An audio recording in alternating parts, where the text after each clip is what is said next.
அரட்டையிலும் குரட்டையிலும் நான் செலவு செய்யாமல் அர்த்தமுள்ள வகையில் என் நேரத்தை பயன்படுத்தி இருந்தால் நான் இன்னும் மேன்மைப்பட்டு இருக்கக்கூடும். வாசிக்க வேண்டும் என்று எல்லோரும் சொல்லி செல்வார்கள். ஆனால் எதை வாசிப்பது? ஒரு யானையை தானாக மேயவிட்டால் அது ஒரு வயலையே சேதப்படுத்திவிடும். ஆனால் நாம அந்த நெல்லை அறுவடை செய்து அதை அரிசியாக்கி கொடுத்தால் ஒரு பிடி படுக்கிற இடத்தில் 7 களிர்களுக்கு நாம் உணவு தர முடியும் என்று எப்படி வரி நியாயமாக விதிக்க வேண்டும் என்பதை புறநானூறு சொல்லுகிறார். வாழை இலையின் அடி உண்பார் வளப்புறத்தில் எக்கரியில் நாட்டம் எவர்க்கென்று நீ அறிந்தே அக்கரியை மேல் மேலும் அள்ளிவை விக்குவதை நீ முன்னிணைந்து நினைப்பூட்ட நீரருந்த.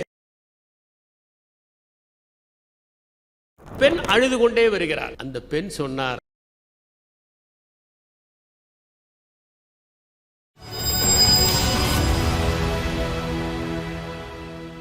வாசிக்க தொடங்குகிற ஒருவனுக்கு வாசிப்பது இவ்வளவு இருக்கிறதா? இவ்வளவு நாள் நாம் வாசிக்காமல் இருந்து விட்டோமே. இந்த உலகில் அறிவை பெறுவதற்கு, நூல்களை படிப்பதற்கு, நம்மை மேம்படுத்திக் கொள்வதற்கு இன்னும் 100 ஆயுள்கள் இருந்தால் கூட போதாது, 100 பிறவிகள் போதாது என்றுதான் தோன்றும். எனக்கு 40 வயதில்தான் நான் தவறவிட்டவை எவை என்பது தெரிந்தது. திரு தங்கவேல் அவர்கள் நான் படித்த படிப்புகளை எல்லாம் இங்கே பட்டியலிட்டார். அவற்றையெல்லாம் நான் 40 வயதுக்கு மேல்தான் படித்தேன். ஏனென்றால் 40 வயது வரை படிக்க வேண்டும், நிறைய கற்றுக்கொள்ள வேண்டும் என்கின்ற ஆசை பணியில் சுழன்று கொண்டிருந்ததால் எனக்கு ஏற்படவில்லை. ஒரு கட்டத்தில் நாம் இன்னும் வாசிக்க வேண்டும், இன்னும் தெரிந்து கொள்ள வேண்டும், இன்னும் கற்க வேண்டும் என்கிற எண்ணம் ஏற்பட்ட போதுதான் என் வாசிப்பை நான் தீவிரப்படுத்தினேன். ஒருவேளை நான் 20 வயதிலேயே இதை தீவிரப்படுத்தி இருந்தால் இன்னும் 4 மணி நேரம் ஒவ்வொரு நாளும் நான் விழித்திருந்து புத்தகங்களை கையிலே வைத்திருந்தால், அரட்டையிலும் குரட்டையிலும் நான் செலவு செய்யாமல் அர்த்தமுள்ள வகையில் என் நேரத்தை பயன்படுத்தி இருந்தால் நான் இன்னும் மேன்மைப்பட்டு இருக்கக்கூடும். வாசிக்க வேண்டும் என்று எல்லோரும் சொல்லி செல்வார்கள். ஆனால் எதை வாசிப்பது? ஆயுள் போதாது. அதனால் தேடி தேடி நாம் வாசிக்க வேண்டியவர்களாக இருக்கிறோம். நீங்கள் 5 நட்சத்திர விடுதிக்கு சாப்பிடுவதற்கு சென்றால் அங்கே 50 வகையான இனிப்புகள் இருக்கும், 40 வகையான உணவு வகைகள் இருக்கும், அங்கே பல்வேறு விதமான காய்கறிகள் இருக்கும். ஆனால் வயிறு ஒன்றுதான். சில பேர் எதை சாப்பிடுவது என்று தெரியாமல் எல்லாவற்றிலும் கொஞ்சம் சாப்பிட்டு கடைசியில் வீட்டில் ரசம் சாதம் சாப்பிடுகிற திருப்தி கிடைக்கவில்லை என்று திரும்பி வந்து விடுவது உண்டு. விவரம் தெரிந்தவர்கள் எதை சாப்பிட்டால் நல்லது, எது ருசியானது, எது உடலுக்கு ஏற்றது என்று பார்த்து பார்த்து சாப்பிட்டு மகிழ்ச்சி அடைவார்கள். அதை போலத்தான் வாசிப்பதில் கூட இங்கே வந்திருக்கிற இளைஞர்கள் இன்றிலிருந்து எதை வாசிப்பது என்று தேர்ந்தெடுத்து படித்தால் இன்னும் 20 ஆண்டுகளில் உங்கள் வாழ்க்கை மகத்தானதாக மாறும் என்பதில் நான் உத்தரவாதம் அளிக்க விரும்புகிறேன். வாசிப்பதில் பல வகை உண்டு. வாழ்க்கைக்காக வாசிப்பது, வயிற்றுப்பாட்டுக்காக வாசிப்பது, பொழுதுபோக்குக்காக வாசிப்பது, பொழுதாக்கத்திற்காக வாசிப்பது, ஆர்வத்திற்காக வாசிப்பது, அக்கறைக்காக வாசிப்பது, பணிக்காக வாசிப்பது, பதவிக்காக வாசிப்பது, அறிவுக்காக வாசிப்பது, தகவல் பரிமாற்றத்திற்காக வாசிப்பது, பழகுவதற்காக வாசிப்பது, பண்புக்காக வாசிப்பது, இதயத்திற்காக வாசிப்பது, சுகத்துக்காக வாசிப்பது, மூளைக்காக வாசிப்பது, விடுதலைக்காக வாசிப்பது. இதில் நீங்கள் எந்த வகையில் வாசிக்கப் போகிறீர்கள் என்பதுதான் உங்கள் வாழ்க்கையை தீர்மானிக்கும். வாழ்க்கைக்காக வாசிப்பது என்பது நாம் வாழ்கிற விதத்தை மேம்படுத்திக் கொள்வதற்காக, நாம் செல்கிற இடங்களிலெல்லாம் பார்க்கிற மனிதர்கள் எல்லாம் காந்தத்தை போல நாம் இழுக்கின்ற அளவிற்கு அறிவை, முதிர்ச்சியை, அன்பை, பண்பை பெற்றுக் கொள்வதற்காக. அப்படிப்பட்ட வாசிப்பு நிகழ்ந்தால் அந்த மனிதன் செல்கிற இடங்களிலெல்லாம் அவன் பேச மாட்டானா, அவன் உதடுகள் திறக்காதா, வாயிலிருந்து சொற்கள் உதிராதா என்று எல்லோரும் காத்திருப்பார்கள். திருக்குறளை எடுத்துக்கொண்டால் அதிலே அற்புதமான ஒரு குறள் வருகிறது.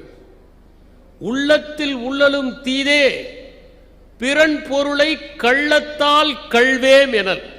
ஆங்கிலத்தில் சட்டம் படித்தவர்கள் லத்தீன சொல்லான மென்ஸ் ரியா என்பதை பயன்படுத்துவார்கள். ஒருவன் இன்னொருவனை கொலை செய்து விடுகிறான் என்றால் அந்த கொலை தண்டிக்க கூடியதா என்பதை தீர்மானிப்பது மென்ஸ் ரியா இருக்கிறதா என்பதை பொறுத்து. மென்ஸ் ரியா என்றால் கில்ட்டி மைண்ட், ஏற்கனவே கொலை செய்ய வேண்டும் என்று திட்டம் இருக்கிறதா என்பதுதான். அப்படி ஏற்கனவே அந்த குற்ற மனம் ஒருவனுக்கு இருந்து செய்தால்தான் அது குற்றம். எதேச்சையாக, உதாரணமாக தற்காத்துக் கொள்வதற்காக, தன்னுடைய மானத்திற்கு இழுக்கு வருகிறது என்கின்ற காரணத்திற்காக ஒரு கொலை நடந்துவிட்டால் அது தண்டனைக்குரியது அல்ல என்பதுதான் சட்டம் சொல்கிற சேதி. ஆனால் திருவள்ளுவர் 2000 ஆண்டுகளுக்கு முன்னால் அந்த குற்ற உணர்வை நீங்கள் நிகழ்த்தக்கூட வேண்டியதில்லை, மனத்தில் நினைத்தாலே போதும் என்று சொல்கிறார். இது வாழ்க்கைக்காக படிக்க வேண்டியது. வாழ்க்கைக்காக எவற்றை படிக்க வேண்டும் என்று மட்டும் நான் உங்களுக்கு சொல்ல விரும்புகிறேன். புறநானூற்றை படித்தால் நீர்நிலைகளை எப்படி அமைக்க வேண்டும் என்று கபிலர் என்கின்ற புலவர் கூறுகிறார். 2 மலைகள் கூடுகிற இடத்தில் பிறை வடிவத்தில் அதை அமைக்க வேண்டும் என்று கூறுகிறார். வரி வசூல் எப்படி நடத்த வேண்டும் என்பது புறநானூற்றிலே கூறப்படுகிறது. ஒரு யானையை தானாக மேயவிட்டால் அது ஒரு வயலையே சேதப்படுத்திவிடும். ஆனால் நாம அந்த நெல்லை அறுவடை செய்து அதை அரிசியாக்கி கொடுத்தால் ஒரு பிடி படுக்கிற இடத்தில் 7 களிர்களுக்கு நாம் உணவு தர முடியும் என்று எப்படி வரி நியாயமாக விதிக்க வேண்டும் என்பதை புறநானூறு சொல்லுகிறது. அறம் என்பது எதற்காக? அறவிலை வணிகன் அல்ல நாய். நாம் செய்தால் புண்ணியம் என்று நினைத்து செய்வதல்ல அறம், செய்கிற மகிழ்ச்சிக்காக. சில பேர் தருவார்கள், தருவதை கணக்கு வைத்துக் கொள்வார்கள். சிலர் பெறுவதை மட்டும் செய்வார்கள். சிலர் தருவார்கள், ஆனால் எப்போது அவர்களும் தருவார்கள் என்று கணக்கு வைப்பார்கள். சிலர் மட்டும்தான் தருகிற மகிழ்ச்சிக்காகவே தருவார்கள். அவர்களுக்கு தெரியும் அவர்களுக்கும் யாரோ தந்ததுதான் என்று. அதனால் அறவிலை வணிகன் அல்லன் ஆய் என்று குறிப்பிடுகிறார். ஒரு தலைவன் எப்படி இருக்க வேண்டும், ஒரு மன்னன் எப்படி இருக்க வேண்டும், ஒரு நிர்வாகி எப்படி இருக்க வேண்டும் என்பது புறநானூறிலே சொல்லப்படுகிறது. பலர் துஞ்ச தான் துஞ்சான், எல்லோரும் தூங்கிக் கொண்டிருப்பார்கள். ஆனால் ஒரு மன்னன் தூங்க முடியாது. எப்போது வெள்ளம் வருமோ, எப்போது விபத்து நிகழுமோ, எப்போது சட்டம் ஒழுங்கு பாதிக்கப்படுமோ என்று கண்களை அகல விரித்து கொண்டு அவன் காத்திருக்க வேண்டும். இது புறநானூறு சொல்கிறது. புறநானூற்றிலே இன்னொன்றும் கூறப்பட்டிருக்கிறது. போர் வருகிறது என்றால் எப்படிப்பட்ட சேதங்கள் ஏற்படுகிறது என்பதை கவிஞர்கள் பாடியிருக்கிறார்கள். ஒவ்வொருவருக்கும் ஒரு கடன் இருக்கிறது என்பதை பொன்முடியார் என்கின்ற கவிஞர் பாடுகிறார். ஈன்று புறந்தழுதல் என்றலைக்கு கடனே, சான்றோனாக்குதல் தந்தைக்கு கடனே, வேல்வடித்து கொடுத்தல் கொல்லர்க்கு கடனே, நன்னடை பயில்தல் வேந்தற்கு கடனே, ஒளிருவாள் எருஞ்சம முறுக்கி களிறு பெயர்ந்து எரிதல் காளைக்கு கடனே என்று குறிப்பிடுகிறார். இப்படி ஒவ்வொருவருடைய கடமையும் வரையறை செய்யப்பட்டிருக்கிறது. புறநானூற்றை வாழ்க்கைக்காக படிக்க வேண்டும். நம்முடைய தமிழ் நூல்கள் பலவற்றில் ஒரு விருந்தினரை எப்படி வரவேற்க வேண்டும் என்பது சொல்லப்பட்டிருக்கிறது. பல வீடுகளுக்கு சென்றால் இப்போது விருந்தோம்பலே இல்லை. அவர்கள் நாம் செல்கிற நேரத்தில் தொடரை பார்ப்பதற்கு கடிகாரத்தை பார்க்கிறார்கள். வரவேற்பதும் இல்லை. விருந்தினர்கள் வருகிற போது நம்முடைய புன்னகையே பூங்கொத்து, முகப்பொலிவே பொன்னாடை, கண் மலர்ச்சியே கற்கண்டு, நாம் வரவேற்கும் விதமே வாழ்த்து பந்தல், நாம் அவர்களை உள்ளே அழைத்து செல்கிற விதம்தான் அவர்களுக்காக நாம் விரிக்கின்ற ரத்தன கம்பளம்.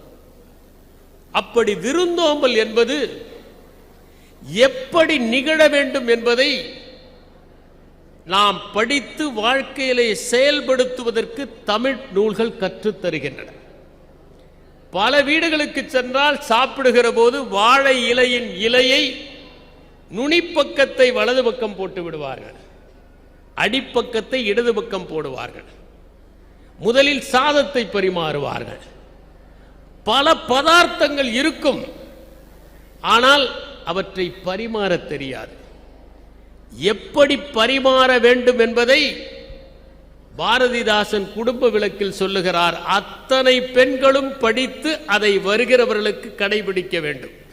வாழை இலையின் அடி உண்பார் வலப்புறத்தில், கீழ விரித்து கறிவகைகள் சூழ வைத்து தண்ணீரும் வெந்நீரும் தனித்தனியே செம்பிலிட்டு வெண்சோரிடுமுன் மிக இனிக்கும் பன்னியமும் முக்கணியும் தேனில் நறுநெய்யில் மூழ்கிவித்தே ஒக்க இருந்து உண்ட பின்பு சோரிட்டு தக்கபடி கேட்டும் குறிப்பறிந்தும் கெஞ்சியும் மிஞ்சும் அன்பால் ஊட்ட வேண்டும் தாய்போல் ஒன்றடியே கேட்டுப்போ என்பதுதான் அந்த பாடல். வாழை இலையின் அடி வலப்புறத்தில் வர வேண்டும், நுனி இடப்புறத்தில் வர வேண்டும். முதலில் காய்கறிகளை மேலே வைக்க வேண்டும். சில வீடுகளில் சில பகுதிகளில் உப்பை முதலில் வைப்பார்கள். உப்பு, அன்னம், நெய் ஆகியவற்றை கையால் வைக்கக்கூடாது. அந்த காய்கறிகள், பலகாரங்கள், கனிகள் போன்றவற்றை வைத்துவிட்டு அதை அவர்கள் சாப்பிட்ட பிறகுதான் சாப்பாட்டை பரிமாற வேண்டும். சில பேர் தண்ணீர் குடிப்பார்கள், சில பேர் வெந்நீர் குடிப்பார்கள். அதனால் தனித்தனியே சொம்பிலிட்டு அவர்கள் எனக்கு வெந்நீர் வேண்டும் என்று கேட்கிற நிலையை ஏற்படுத்தக்கூடாது. எக்கரியில் நாட்டம் எவர்க்கென்று நீ அறிந்தே அக்கரியை மேல் மேலும் அள்ளிவை, விக்குவதை நீ முன்னிணைந்து நினைப்பூட்ட நீரருந்த என்று குடும்ப விளக்கில் பாரதிதாசன் குறிப்பிடுகிறார். இன்று வருகிறவர்களை அன்போடு உபசரிக்க வேண்டும் என்பதை விவேக சிந்தாமணியிலே ஒரு பாடல் சொல்லி இருக்கிறது. ஒப்புடன் முகமலர்ந்து உபசரித்து உண்மை பேசி உப்பிலா கூடிட்டாலும் உண்பதே அமிர்தமாகும். முப்படமொழு பாலன்னம் முகந்திரிந்து இடுவாராயின் கப்பிய பசியும் கடும்பசி ஆகுமன்றோம். எனவே வாழ்க்கையை கற்றுத்தருகிற இலக்கியங்களை படிப்பது மிகவும் அவசியம். எப்படி விருந்தோம்ப வேண்டும், எப்படி நடக்க வேண்டும் என்பதையெல்லாம் நாம் வாழ்க்கையை இலக்கியங்களிலிருந்து படிக்க வேண்டும். பிளாட்டோ என்பவர் ரிபப்ளிக் என்கின்ற அற்புதமான ஒரு நூலை எழுதினார். அந்த குடியரசில் ஒருவன் எப்படி ஒரு தத்துவ ஞானியாக நிர்வாகத்தை நடத்துகிற போது நடந்து கொள்ள வேண்டும் என்று குறிப்பிட்டார். அற்புதமான நூல். பித்தாகரஸ் என்கின்ற அந்த அறிஞர் பிலாசபியா பெரனிகா என்கிற ஒரு நூலை எழுதினார். அதில் ஒருவன் வாழ்க்கையை எப்படி அமைத்துக் கொள்ள வேண்டும் என்று எழுதினார். லாவோட்சு என்கிற சீன அறிஞர் அவர் டாவோ டீச்சிங் என்கின்ற ஒன்றை எழுதினார். அந்த டாவோ டீச்சிங்கில் ஒரு மனிதன் எக்காரணத்தை கொண்டும் பெருமை அடைவதற்கு ஒன்றுமில்லை, அவன் தன்னை கரைத்து கொண்டு தன் அடையாளங்கள் இல்லாமல் பணிகளை செய்ய வேண்டும் என்கின்ற கருத்தை அழுத்தமாக சொன்னார். கன்ஃபியூஷியஸ் என்பவர் அனலக்ஸ் என்கிற நூலை எழுதினார். கன்ஃபியூஷியஸ் வாழ்க்கையிலே நடந்த ஒரு சம்பவத்தை சொல்லுகிறேன். அவர் ஒரு ஊருக்கு போகிறார். ஒரு பெண் அழுது கொண்டே வருகிறார். எதற்காக அழுகிறீர்கள்? இந்த ஊரில் மனித கொல்லி புலிகள் அதிகம். சென்ற ஆண்டு என் கணவர் இறந்து விட்டார். 6 மாதங்களுக்கு முன்னால் என் சகோதரன் இறந்து விட்டான். 3 மாதங்களுக்கு முன்னால் என் மகன் இறந்து விட்டான். அதனால் அழுகிறேன் என்றார். மனித கொல்லிகள் இவ்வளவு இருக்கிற ஊரில் நீ ஏன் இருக்க வேண்டும், வேறு ஊருக்கு போய்விடலாமே என்று கன்ஃபியூஷியஸ் அறிவுரை சொன்னார். அந்த பெண் சொன்னார், மனித கொல்லிகள் இருக்கின்றன, ஆனால் எங்களை ஆள்கிற மன்னன் நல்லவனாக இருக்கிறானே, அதனால் தான் இந்த ஊரிலே இருக்கிறேன்.